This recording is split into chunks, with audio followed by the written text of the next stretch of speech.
सभी लोगों को नमस्कार।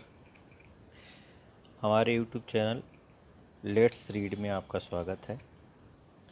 कल तक के क्लास में हम लोगों ने दार्शनिक प्रणाली के अंतर्गत जिन अंकों का प्रयोग किया जाता है उनके बारे में पढ़ा और उनसे निर्मित संख्याओं के बारे में पढ़ा और कुछ एक दो क्वेश्चन हम लोगों ने हल किए थे। अब दार्शनिक प्रणाली के अंतर्गत जो अंकों की मदद से संख्याओं को लिखने का तरीका है, अर्थात जो मानक बनाए गए हैं, अगर हम उसकी बात करें तो ये दो प्रकार के मानक आपको मिलेंगे। एक तो हिंदी मानक यानी भारतीय मानक जो मिलता है वो मिलेगा, और दूसरा मिलेगा आपको अंतर्राष्ट्रीय यानी इंटरनेशनल जो मानक हैं उसकी बात कर रहे हैं। अगर हम हिंदी की बात करें यानी भारतीय सिस्टम के अनुसार संख्याओं को जो इकाइयाँ प्रदान की गई हैं उसकी बात करें तो आपको देखने को मिलेगा कि सबसे पहले इकाई, फिर उसके बाद दहाई, सैकड़ा, हजार, लाख, करोड़, ये मानक हैं। अरब, खरब, नील, पदम, शंख। ज़्यादातर हम लोग यहीं पर आके रुक जाते हैं, लेकिन और बड़ी संख्याएं, ऐसा नहीं है कि यहीं पर रुक जाता है। इसके बाद की जो बड़ी संख्या है वो मिलेगा आपको महाशंख। महाशंख को अल्द भी कहा जाता है और इसी अल्द को उपाद भी कहा जाता है। और उसके आगे बढ़ें अगर हम तो हम देखेंगे कि इससे भी बड़ी जो राशि मिलने वाली है वो जल्द है।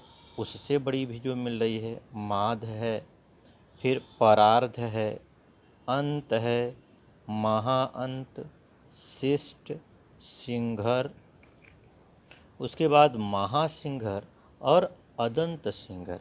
यानी ऐसा नहीं है कि हम लोग जो शंख और महाशंख तक आके रुक जाते थे उतना ही है। व्यवहारिक यूज में हम लोग सामान्य कुछ कक्षाओं में यहाँ तक पढ़ लेते हैं, उसके बाद भी जो बड़ी संख्याएं हैं वो यहाँ तक यानी अदंत सिंघर तक चलती हैं।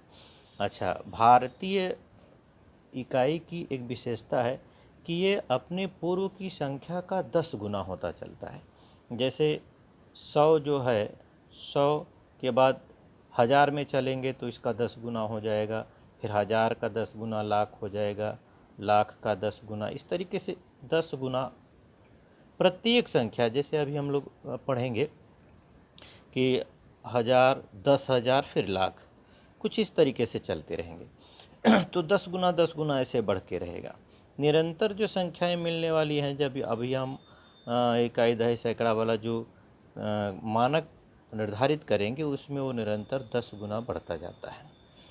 उसके बाद अंतर्राष्ट्रीय सिस्टम की बात करें अगर हम यहाँ पर तो प्रारंभ के तो वहीं मिलेंगे, जैसे 1 मिलेगा, 10 मिलेगा, 100 मिलेगा, हज़ार मिलेगा। हज़ार के बाद ये लोग लाख का प्रयोग नहीं करते हैं, बल्कि ये मिलियन में चले जाते हैं। इनका अगली जो संख्या, बड़ी संख्या मिलने वाली है वो मिलियन होगा, उससे बड़ा बिलियन होगा, उससे बड़ा फिर ट्रिलियन, फिर क्वाड्रिलियन, फिर क्विंटिलियन, फिर सेक्टिलियन, फिर सेप्टिलियन, फिर आक्टिलियन, फिर ननलियन। उसके बाद यहाँ पर सबसे बड़ा जो लिया जाता है डेसिलियन लिया जाता है। ये अंतर्राष्ट्रीय संख्या की बात करें तो इसकी जो वैल्यू बढ़ती है वो 1000 गुना के अंतर्गत बढ़ती है, यानी 1000 गुना बढ़ेगा।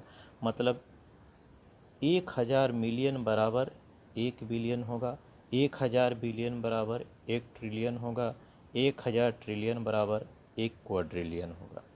अच्छा हाँ, आप कन्फ्यूजन में हो सकते हैं। जैसे यहाँ जो मैंने केवल मानक लिखे हुए हैं वो मानक, जैसे 1 लिखा है, 1 का 10 गुना दहाई है, 10 का 10 गुना सैकड़ा है, सैकड़े का 10 गुना हज़ार है, हज़ार का फिर 100 गुना लाख होता है, लाख का फिर 100 गुना करोड़ होता है, करोड़ का 100 गुना अरब होता है। तो यहाँ 100 गुना चलता है या 1000 गुना चलता है।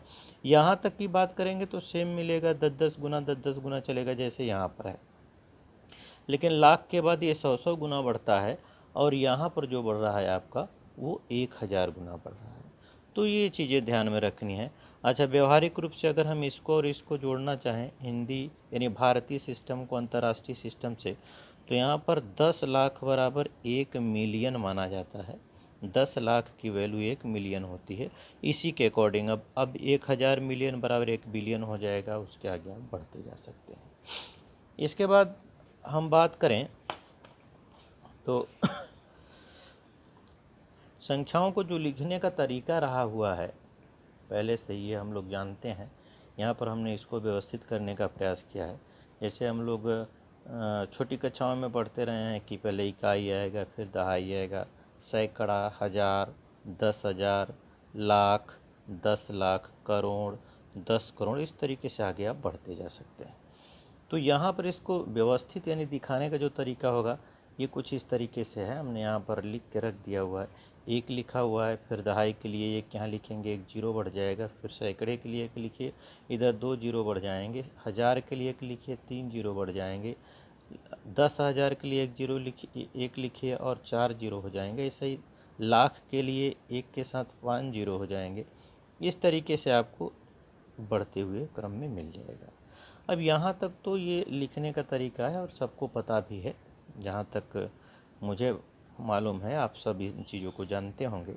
उसके बाद एक इम्पोर्टेंट बात यहाँ से संख्याओं से यानी डेसिमल सिस्टम की संख्याओं से कुछ वैल्यू ज्ञात करने के लिए आते हैं। जैसे जातीय मान निकालना होता है और स्थानीय मान निकालना होता है। कुछ ऐसी क्वेश्चन कभी कभी छोटे क्वेश्चंस आए, ये सब प्रॉपर नहीं पूछे जाते हैं, प्रायः कभी कभी पूछे जा सकते हैं।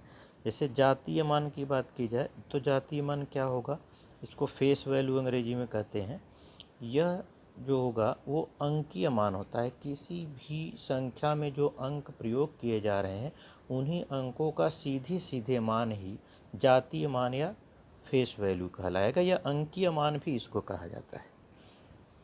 तो जैसे ये हमने एक संख्या लिख दिया है 47,65,312। इसमें अगर हम एक एक अंकों का जातीय मान जानना चाहें तो इस 4 का जातीय मान 4 होगा, 7 का 7 होगा, 6 का 6 होगा, 5 का 5 होगा, 3 का 3 होगा, 1 का 1 होगा, 2 का 2 होगा। यानी आप ये कह लीजिए अंकीय मान ही सीधे सीधे प्रयोग किए जाते हैं। इसी के आगे की बात करें, दूसरा जो क्रम मिलता है इसका वो है आपका स्थानीय मान का।